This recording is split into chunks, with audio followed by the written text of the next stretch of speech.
एक समय की बात है। किसी राज्य में एक राजा राज्य करता था, जो बड़े शक्की स्वभाव का था। वह अक्सर वेश बदलकर अपनी प्रजा के घरों के आसपास चक्कर लगाता कि वह सुन सके कि प्रजा उसके बारे में क्या सोचती है। समय कठिन था, तो राजा को यह संदेह रहता कि कहीं उसके विरुद्ध तख्ता पलटने की कोई योजना तो नहीं बनाई जा रही। एक दिन जब वह एक साधारण से परिवार के घर के पास से गुजरा, तो देखा कि 3 युवती बहनें अपने बरामदे में बैठी दिल की बातें कर रही हैं। वह छुपकर सुनने लगा। सबसे बड़ी बहन कह रही थी, यदि मेरा ब्याह न राजा के खानसामे से हो जाए, तो मैं एक दिन में इतनी रोटियां बनवा देती कि सारे महल के लोग 1 साल तक खाते रह जाते। उस सजीले खामसामे पर सचमुच मेरा दिल आ गया है। तो मंझली ने कहा, अगर राजा के नौजवान छैल छबीले कलवार शराब बनाने वाले से ब्याह दी जाऊं, तो ऐसी शराब बना दूं कि एक गिलास पीकर ही सारा दरबार मस्त हो जाए। अब सबसे छोटी बहन की बारी थी। वह बहन अभी तक चुपचाप बैठी थी। दोनों बड़ी बहनों ने उसे छेड़ते हुए पूछा, तू भी तो बता, तू किससे ब्याह रचाना चाहती है? अब छोटी बहन, जो तीनों में सबसे सुंदर थी, धीरे से बोली, मैं तो सीधे राजा से ही ब्याह करना चाहूंगी।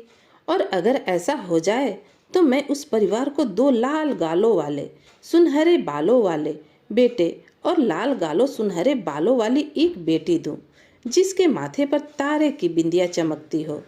इस पर दोनों बहन बड़ी खिलखिलाकर हंस पड़ी। अरे वाह, यह सब राजा ने सुन लिया था। अगले दिन उन तीनों को राज दरबार में बुलाया गया।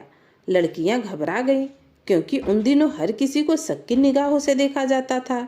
किसी के साथ कुछ भी हो सकता था। तीनों डर से कांपती हुई दरबार में पहुंची। उन्हें देखकर राजा ने कहा, डरो नहीं, बस मुझे यह बताओ कि कल शाम अपने बरामदे में बैठी तुम तीनों क्या क्या बातें कर रही थी? यह सुनकर बहनें अचकचा गईं। कुछ भी नहीं महाराज, हम तो कुछ भी नहीं कह रहे थे। लड़कियों ने कहा, क्या तुम लोग अपनी शादी की बातें नहीं कर रही थी? राजा ने याद दिलाया। वे कुछ देर तक बगले झांकती रहीं। अंत में बड़ी ने मुंह खोला ही और रसोइयों से ब्याह की इच्छा बता दी। अब राजा ने कहा, ठीक है, तुम्हारी इच्छा पूरी की जाएगी। और बड़ी की इच्छा पूरी कर दी गई। मंझली ने भी कलवार से शादी करने की अपनी इच्छा स्वीकार कर ली। तुम्हारी इच्छा भी पूरी की जाएगी, राजा बोला, और उसका ब्याह भी हो गया। अब तीसरी से राजा ने पूछा, अब तो तुम्हारी बारी है। सिर से पैर तक लाश से लाल होते हुए छुटकी ने कहा, कल शाम की कही बात स्वीकार कर ली। यदि तुम्हारी इच्छा पूरी हो जाए तो क्या तुम भी अपनी बात पूरी करोगी? छोटी ने जमीन की ओर देखते हुए कहा, हाँ, तब तो तुम मेरी पत्नी बनोगी। फिर देखना होगा यह कि तुम तीनों में अपने वादे की सबसे पक्की कौन है। और तीनों बहनों का ब्याह उनकी इच्छा अनुसार हो गए। लेकिन अब धीरे धीरे दोनों बड़ी बहनों के मन में छोटी बहन के बड़े रुतबे के कारण ईर्ष्या की आग धधक उठी। ऊपर से यह समाचार जान कि छोटी बहन गर्भवती भी हो गई है, जलन और भी बढ़ गई। इसी बीच राजा को दुश्मनों से राज्य की रक्षा के लिए युद्ध में जाना पड़ गया। जाते हुए उसने अपनी पत्नी को उसका वादा याद दिलाया और युद्ध के लिए विदा ली। गर्भवती बहन की निगरानी उसकी बड़ी बहनों के सुपुर्द कर दी गई। जब राजा युद्ध में फंसा हुआ था, उन्हीं दिनों रानी ने लाल गालों सुनहरे बालों वाले एक पुत्र को जन्म दिया। अब बड़ी बहन और मंझली को अच्छा नहीं लग रहा था। वे बच्चे को उठा ले गईं और उसकी जगह एक बंदर का बच्चा रख दिया। राजा का बेटा एक बूढ़ी कुटनी को दे दिया गया कि वह उसे नदी में डूबने के लिए फेंक आए। कुटनी बच्चे को कंबल में लपेट टोकरी में रख नदी पर ले गई और पुल पर चढ़कर टोकरी नदी में उछाल दी। टोकरी पानी में बह चली। जल्दी ही उसे एक केवट ने देख लिया और टोकरी का पीछा अपनी नाव से किया। उसमें से एक सुंदर नवजात शिशु को देखकर वह उसे अपने घर ले गया और पालने के लिए अपनी पत्नी को दे दिया। उधर राजा के पास युद्ध के मैदान में ही खबर भेज दी गई कि रानी ने लाल गालों सुनहरे बालों वाले बच्चे को नहीं, बल्कि एक बंदर के बच्चे को जन्म दिया। अब उसका क्या किया जाए? राजा ने तुरंत दूत भेजकर कहलाया, चाहे बेटा नहीं बंदर ही सही, रानी ने जना है, उनकी देखभाल में कोई कमी नहीं रहनी चाहिए। युद्ध समाप्त हुआ। राजा अपनी राजधानी लौटे और पत्नी के प्रति उनका प्यार खत्म तो नहीं हुआ, परंतु वह पहले सी बात न रही। रानी ने अपना वादा जो पूरा न किया। भाग्य की लीला देखिए, रानी फिर से गर्भवती हुई। राजा को आशा बंधी कि इस बार सब शुभ होगा। उधर केवट के घर में राजकुमार पल रहा था। एक दिन नाव वाले ने ध्यान से देखने पर पाया कि बच्चे के बालों के बीच सोने की लटें हैं। उसने अपनी घरवाली से कहा, इसके बाल तो देखो, यह एक लट तो बिल्कुल सोने सी लगती है। पत्नी ने भी ध्यान से देखा और हाँ में हाँ मिलाई। सोने जैसी नहीं, यह तो बिल्कुल सोने की है। उन लोगों ने बालों की वह लट काटी और सुनार के पास ले गए। सुनार ने लट को कांटे पर तोला और सोने का एक सिक्का उन्हें देकर बाल रख लिए। अब हर 2-4 दिन पर केवट और उसकी पत्नी बच्चे के बालों की वह सुनहरी लट काटते और सुनार को बेच देते। धीरे धीरे वे धनवान हो गए।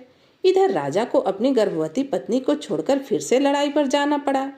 उसके खानदानी भाइयों ने ही यह लड़ाई छेड़ी थी। रानी को एक बार फिर राजा ने उसका वादा याद दिलाया और सीमाएं संभालने चल पड़ा। इस बार भी रानी ने लाल गालों सुनहरे बालों वाला बेटा जना। ईर्ष्यालु बहनों ने इस बार फिर एक पिल्ला रानी को दिखा दिया और बच्चे को फिर उसी बुढ़िया को दे दिया। उसने बच्चे को पिछली बार की तरह नदी में उछाल कर फेंक दिया। संयोग ऐसा कि इस बार फिर टोकरी उसी मल्लाह ने देखी। सुनहरे बालों वाले शिशु को देखकर वह बहुत खुश हो गया। उसे लगा कि अब उसकी आमदनी दूनी हो जाएगी। युद्ध क्षेत्र में राजा के पास उसकी बड़ी सालियों ने खबर भिजवा दी कि महाराज, इस बार रानी ने एक पिल्ले को जन्म दिया है, आपकी क्या आज्ञा है। राजा का उत्तर आया, चाहे जो भी हो, रानी ने जना है तो उसकी और मेरी पत्नी की देखभाल में कोई कसर नहीं होनी चाहिए। बड़े उदास मन से राजा युद्ध के मैदान से वापस आया। उसकी पत्नी प्रेम सच्चा था। उसे पूरी आशा थी कि तीसरी बार सब कुछ कुशल और शुभ होगा। अब इसे भाग्य का खेल ही कहेंगे कि जब रानी तीसरी बार गर्भवती हुई तब राजा को फिर से युद्ध भूमि में जाना पड़ा। युद्ध किए बिना चल नहीं सकता था। जाने से पहले वह अपनी पत्नी के पास गया और गंभीरता से बोला, मुझे विदा दो प्रिय, तुम मुझे लाल गालों सुनहरे बालों वाले बेटे न दे पाई, इस बार अपना वादा याद रखने की कोशिश करना। माथे पर सितारे की बिंदिया वाली बेटी दे देना। प्रसव का समय आया। लाल गालों सुनहरे बालों और माथे पर सितारे जैसे चमकती बिंदिया वाली बिटिया ने जन्म लिया। उधर बुढ़िया कंबल और टोकरी लिए तैयार बैठी थी। वह तुरंत ही उसे नदी में फेंक आई। बड़ी बहनों ने एक छोटा सा बाघ का बच्चा रानी के बगल में लिटा दिया। राजा को खबर भेजी गई और पूछा गया कि अब आगे क्या करना है। इस बार राजा का जवाब आया, चाहे जो करो, बस इतना जरूर करो कि अब मैं महल में अपनी पत्नी को कभी ना देखूं। फिर क्या था, और बड़ी छोटी को घसीटकर खाने की कोठरी में ले गई। उसे कोठरी में ढकेल कर दरवाजे को दीवार बनाकर बंद कर दिया गया। बस सिर के लायक एक छेद छोटा सा छोड़ दिया गया, जहां से बस हवा आती। रोज बहनों के मुक्के और एक सूखी रोटी और एक गिलास पानी उसे दिया जाने लगा। रनिवास में उसके कमरे को भी बंद कर दिया गया। महल में बेचारी रानी का नाम और निशान भी ना रहा। लड़ाई रुकी, राजा घर लौटा। न तो उसने रानी के बारे में कुछ पूछा, न ही उसे किसी ने कुछ बताया। महल में मानो उदासी घेर लिया। उधर तीनों बच्चे मल्लाह के घर में पल रहे थे। बच्चों के साथ साथ मल्लाह की धन संपत्ति भी दिन दूनी रात चौगनी बढ़ रही थी। अब मल्लाह को इन सुंदर प्यारे बच्चों की भविष्य की चिंता हुई। उसने एक सुंदर महल इन बच्चे के लिए बनवाने के लिए सोची। राजा के महल के पास ही एक बड़ी जमीन में सुंदर बाग बनवाया और बीच में महल जैसा एक सुंदर भवन। महल में सभी सुख सुविधाएं थी और बगीचे में दुनिया की सारी अजूबा चीजें इकट्ठी की गई। समय के साथ दोनों लड़के सुंदर युवक और लड़की मन मोहने वाली सुंदर युवती बनी। बच्चे सयाने हो गए। मल्लाह और उसकी पत्नी स्वर्ग सिधार गए। तीनों भाई बहन इस ऐश्वर्यपूर्ण महल में सुख से रहने लगे। वे तीनों अपना सिर हमेशा ढके रहते, लड़के पगड़ी से और लड़की चुनरी के आंचल से। कोई उनके सोने के बालों को देख न पाता था। मंजली और बड़ी बहनें अक्सर राजा के महल की खिड़कियों से उस महल को देखती और उसमें रहने वाले इन तीनों को देखती, इस बात से बेखबर कि वे उनकी मौसी थीं। एक दिन उन दोनों ने देखा कि तीनों पड़ोसी छत पर खुले सिर बैठे थे, एक दूसरे के बाल भी काट रहे थे। सुबह की खुली धूप में उन तीनों के बाल ऐसे चमक रहे थे जैसे कि आंखें चुंधिया जाए। अचानक दोनों मौसियों को लगा कि हो न हो वह उनकी छोटी बहन के ही बच्चे हैं। जिन्हें उन्होंने नदी में फिकवा दिया था। अब यह दोनों उस महल पर कड़ी नजर रखने लगी। उन्होंने देखा कि वे तीनों अक्सर अपनी बाल काटते हैं और बाल कुछ ही दिनों में फिर लंबे हो जाते हैं। अब तो दोनों मौसियों अपने पाप की ग्लानि के कारण मानो हर दम ही अंगारों पर लौटने लगी। उन्हीं दिनों राजा ने भी पड़ोस में बने नए महल की ओर ध्यान देना शुरू किया। उन तीनों को देखकर राजा के दिल से आह निकलती, क्योंकि उनके जैसी संतानों की इच्छा उनके मन में थी, जो कि पूरी ना हो सकी। बस उनके बाल ही राजा नहीं देख पाते, क्योंकि वह तीनों हमेशा अपना सिर जो ढके रहते। एक दिन वह उनसे बात करने लगा कि आप लोगों का बगीचा कितना सुंदर है। लड़की ने कहा, महाराज, हमारे बगीचे में दुनिया की बहुत सारी सुंदर चीज है। यदि आप हमें इज्जत दे तो आप इस बगीचे में जब चाहे आकर घूम सकते हैं। जरूर, क्यों नहीं, हम पड़ोसी हैं। आप तीनों कभी हमारे साथ भोजन पर आए। राजा ने कहा, हमारे आने से तो सभी दरबारियों को असुविधा होगी। महाराज, लड़की फिर बोली। राजा बोला, ऐसा बिल्कुल नहीं, आप लोगों के आने से हमें बड़ी खुशी मिलेगी। अगर ऐसा है तो हम सब जरूर आएंगे। तीनों ने एक साथ कहा। जब इस दावत की बात उन दोनों बहनों को पता लगी, वे उस बूढ़ी कुटनी स्त्री के पास गए और फिर उसे पूछा, बुढ़िया, सच सच बताना, तुमने रानी के बच्चों का वास्तव में क्या किया था? बूढ़ी बोली, मैंने उनको टोकरी समेत नदी में फेंक दिया था, लेकिन टोकरी हल्की थी और पानी पर तैरने लगी। उसके बाद मैं वापस चली आई। मुझे मालूम नहीं कि वह कितनी देर बाद डूबी और डूबी भी या नहीं। अभागी औरत, वह तीनों बच्चे जिंदा हैं और राजा ने उन्हें देख भी लिया है। अगर उन्हें पता चल गया कि वे कौन हैं तो हमारी तो खैर नहीं। उन्हें महल में आने से किसी तरह रोको और फिर उनका खेल हमेशा के लिए खत्म करो। ऐसा ही करूंगी, बुढ़िया ने जवाब दिया, और एक भिखारिन का वेश बनाकर बुढ़िया उन बच्चों के बगीचे के द्वार पर जा खड़ी हुई। उसी समय लड़की बाहर बगीचे में आई और चारों ओर नजर दौड़ाकर बोली, हमारे बगीचे में भला क्या कमी है? सुंदरता की हर चीज मौजूद है, दुनिया की सारी चीजें मौजूद हैं। यह सुनकर बुढ़िया बाहर से ही बोली, क्या बात करती हो बेटी, तुम्हें मालूम भी नहीं कि यहाँ किस चीज की कमी है? वह कौन सी चीज है अम्मा? लड़की ने पूछा। नाश्ते पानी के फव्वारे। बूढ़ी बोली। वह कहाँ मिलेंगे? लड़की ने पूछा। लेकिन तब तक वृद्धा गायब हो चुकी थी। लड़की के आंसू निकल आए। कितनी नादान हूँ मैं, सोचती थी यहाँ सब कुछ है और कहाँ वे नाश्ते पानी के फव्वारे। किसको मालूम कि वह कितने सुंदर हैं। और वह सुबक सुबक कर रोने लगी। जब दोनों भाई घर लौटे तो बहन को रोता देख दोनों ने पूछा, क्या बात है, रो क्यों रही हो? मुझे तो बस रोने दो। तुम्हें मालूम भी है, मैं बगिया में घूम घूम कर खुश थी कि हमारे पास तो सब कुछ है। तभी एक बुढ़िया आई और उसने बताया कि दुनिया की सबसे सुंदर चीज नाचते फव्वारे का पानी हमारे बाग में नहीं है। लड़की ने बोला। बड़े भाई ने बोला, बस इतनी सी बात है, मैं खुद जाऊंगा और नाचते पानी का फव्वारा खोज कर लाऊंगा। अब रोना बंद करो।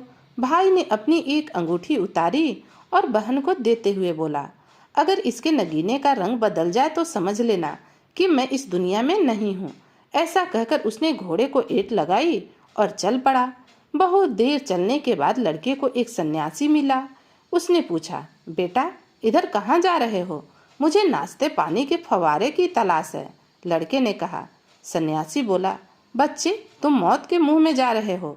शायद तुम्हें वहाँ के खतरों का पता भी नहीं। खतरा चाहे कितना भी बड़ा हो, फव्वारा तो मुझे पाना ही है। लड़के ने कहा। तब मेरी बात ध्यान से सुनो। सन्यासी बताने लगा, सामने यह पहाड़ देख रहे हो, इसी पर चढ़ जाओ। ऊपर पहुंचने पर एक बड़े मैदान में तुम्हें एक महल दिखाई देगा। मुख्य द्वार पर तुम्हें 4 दैत्य हाथ में तलवार लिए पहरे पर खड़े दिखाई देंगे। ध्यान रखना, अगर उनकी आंखें बंद हो तो हरगिज आगे न बढ़ना। जब आंखें खुली हो तभी भीतर घुसना। अंदर जाने पर अगर द्वार के पट खुले हो तो प्रतीक्षा करना। हाँ, यदि दरवाजे बंद हो तो खोलकर भीतर चले जाना। वहाँ तुम्हें 4 सिंह दिखाई पड़ेंगे। यहाँ भी वही बात के ध्यान रखने की जरूरत होगी। आंखें बंद होने पर रुके रहना और खुली आंखों के समय ही भीतर जाना। वहीं तुम्हें नाश्ते पानी के फव्वारे मिलेंगे। लड़के ने सन्यासी के सामने सिर झुकाया और घोड़े पर सवार हुआ और पहाड़ पर चढ़ने लगा। ऊपर पहुंचने पर महल के मुख्य द्वार पर 4 दैत्य सोते हुए दिखाई पड़े। बिल्कुल ठीक, मैं रुका रहूंगा। लड़की ने स्वयं से कहा। जैसे ही दैत्य ने आंखें खोली, द्वार के पट बंद हो गए। वह उन्हें ढकेल कर भीतर चला गया। उसे सिन्हों की भी आंखें खुलने का इंतजार किया और तब आगे बढ़ा। सामने नाचते पानी का फव्वारा दिखाई दिया। उसने अपने साथ लाई गई मशक में फव्वारे का पानी भरा और वहां से निकल गया।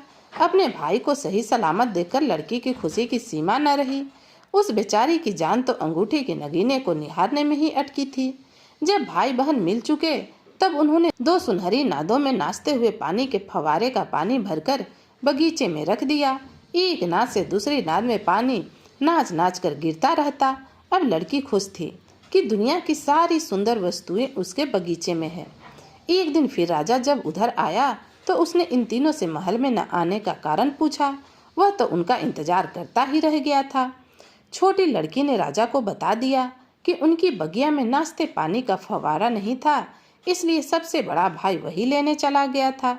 यह नया अजूबा देखकर राजा ने उसकी खूब तारीफ की और भोजन का निमंत्रण फिर दोहरा दिया अगले दिन के लिए।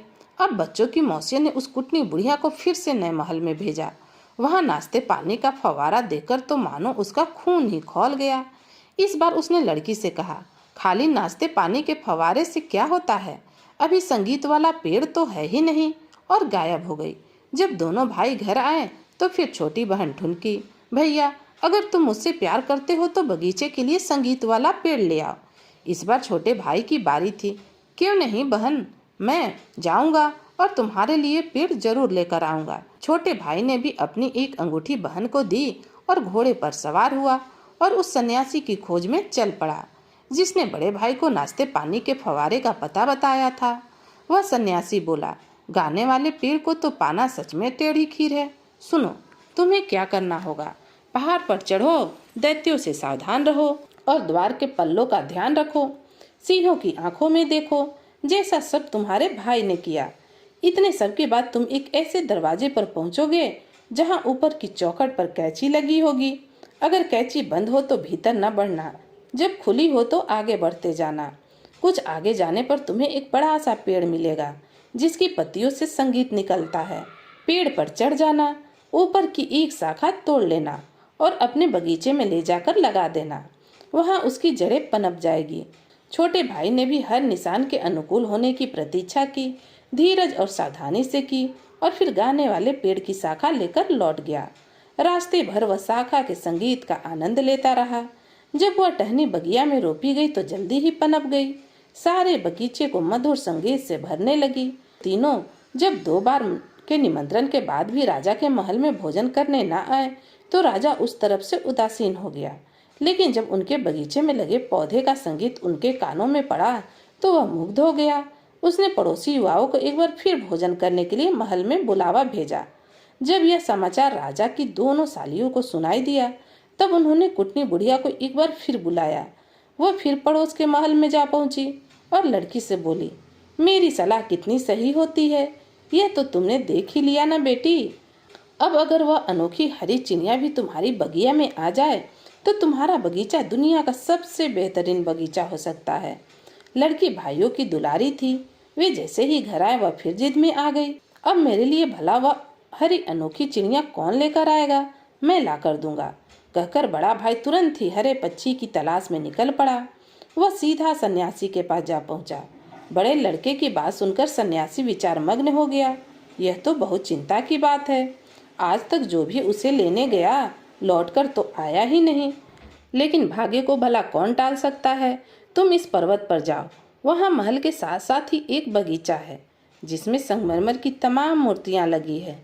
यह सब उन्हीं वीरों की हैं जो हरे पक्षी को लेने आए थे। उस बाग में उड़ने चहकने वाली तो सैकड़ों चिड़िया है, पर मनुष्य की तरह बोलने वाला अनोखा हरा पाखी केवल एक ही है। वह सचमुच अनोखा है। वह तुमसे बात करेगा, पर तुम सावधान रहना, जवाब एकदम मत देना, वह चाहे कुछ भी कहता रहे। नौजवान लड़का बगीचे तक सुरक्षित पहुंच गया। वहां अनेक मूर्तियां सजी थीं। सहसा एक हरा पाखी आकर युवक के कंधे पर बैठ गया और बोला, तो तुम भी आ ही गए। तुम सोचते हो मुझे पकड़ लोगे? यह तुम्हारी भूल है। प्यारे जवान, तुम्हारी मौसियों ने तुम्हें यहाँ मरने के लिए भेजा है। उन्होंने तुम्हारी माँ को जिंदा दीवार के पीछे चुनवा दिया है। मेरी माँ जिंदा दीवार में चिनवाई गई है। नौजवान चिल्ला पड़ा और तुरंत पत्थर की मूर्ति बन गया। उधर बहन लगातार अंगूठी पर निगाह लगाए बैठी थी। नगीने का रंग बदलते ही वह घबरा कर बोली, कोई उसे बचाओ, हमारा भाई मर रहा है। जब छोटे भाई ने यह सुना तो वह तुरंत घोड़े पर सवार होकर भाई की मदद को चल पड़ा। वह भी पहाड़ के ऊपर महल के बगीचे तक पहुंच गया। उसे देखते ही अनोखा हरा पाखी बोला, तुम्हारी जिंदा माँ दीवार में चिनी हुई है। क्या? मेरी माँ जिंदा दीवार में? और पलक झपकते ही वह भी सफेद संगमरमर की मूर्ति बन गया। बहन हर समय छोटे भाई की अंगूठी ही देखती रहती थी। उसने देखा नगीना काला पड़ रहा है। वह ना तो परेशान हुई ना घबराई। जल्दी से घुड़सवारी के लिए मर्दाना कपड़े पहने और सबसे तेज चलने वाला घोड़ा लिया और चल पड़ी। वह भी उसी पहाड़ की तलहटी में डेरा लगाए उसी सन्यासी के पास पहुंची जिसने भाइयों की सहायता की थी। सन्यासी ने बहन को भी सावधान किया, बहुत सावधान रहने की जरूरत है। जैसे ही पाखी से बात करने को मुंह खोलोगी मूर्ति बन जाओगी। तो पाखी, तो मुंह मत खोलना, कोशिश करना कि पाखी का एक पर निकाल लो। उसे नाचने वाले पानी के फव्वारे से गीला करके मूर्तियों को उससे छूना। जब हरे पाखी ने लड़की को वीर पुरुष वेश में देखा तो उसके कंधे पर आ बैठा और बोला, तो अब तुम भी आ गई, तुम्हारा हाल भी अपने भाइयों जैसा होगा। देख रही हो ना इन दोनों को, अब तुमको मिलाकर 3 हो जाओगे। पिता लड़ाई के मैदान में, माँ जेल के दीवार के पीछे चिनी हुई, रोज अपनी बहनों से मुक्के खाती हुई। लड़की चुपचाप सुनती रही। आखिरकार बोलते बोलते पाखी थक गया। वह लड़की के कंधे से उड़ने ही वाला था कि लड़की ने लपक कर उसको पकड़ लिया और उसके एक पंख को उखाड़कर पानी के फव्वारों में भिगोकर अपने दोनों भाइयों को उससे सहला दिया। दोनों भाई ऐसे उठे जैसे मानो गहरी नींद से जागे हों। अब इन तीनों ने मिलकर बगीचे की सभी मूर्तियों को गीले पंख से सहलाया। देखते देखते राजकुमारों, योद्धाओं, अमीरों का एक दस्ता ही बगीचे में खड़ा हो गया। अनोखा हरा पाखी चुपचाप पेड़ पर जा बैठा और पिंजरे में बंद कर लिया गया। सभी एक दल बनाकर पहाड़ के महल से नीचे चल पड़े और देखते ही देखते महल गायब हो गया। नीचे पहुंचने पर जब तीनों अपने नए साथियों के संग अपने महल में पहुंचे तो राजा के महल से मौसियों ने भी यह नजारा देखा। नाचते पानी के फव्वारे और संगीत सुनाने वाले पेड़ के बगीचे में मानो जलसा हो रहा हो। उनका कलेजा धक से रह गया। वहां तो छोटा मोटा आनंद मेला सा चल रहा था। अब राजा ने पूरे दल को ही अपने महल में भोज के लिए बुलाने का निश्चय किया। राजा के भोज में सभी लोग आए। बहन अनोखे हरे पाखी को अपने कंधे पर बिठाकर ले आई थी। जब सभी बैठ गए तब पाखी की आवाज गूंजी, अभी भी एक कमी है। भवन में सन्नाटा छा गया। राजा ने ध्यान से सभी परिजनों पर नजर दौड़ाई कि भला कौन नहीं आया। उधर पाखी लगातार बोल रहा था, अभी एक कम है, अभी एक कम है। किसी को कुछ समझ न आ रहा था कि अब किसे बुलाया जाए। सहसा तीनों नौजवान बोल उठे, महाराज, क्या वह दीवारों में चिनी हुई तहखानों की रानी तो नहीं? राजा ने तुरंत दीवार तुड़वाकर रानी को बाहर निकलवाया। नहला धुलाकर उसे राजसी पोशाक पहनाई गई और वह भी भोज में राजा के साथ बैठी। अब अनोखा हरा पाखी खामोश था। उधर मौसियां जल भुनकर राख हुई जा रही थी।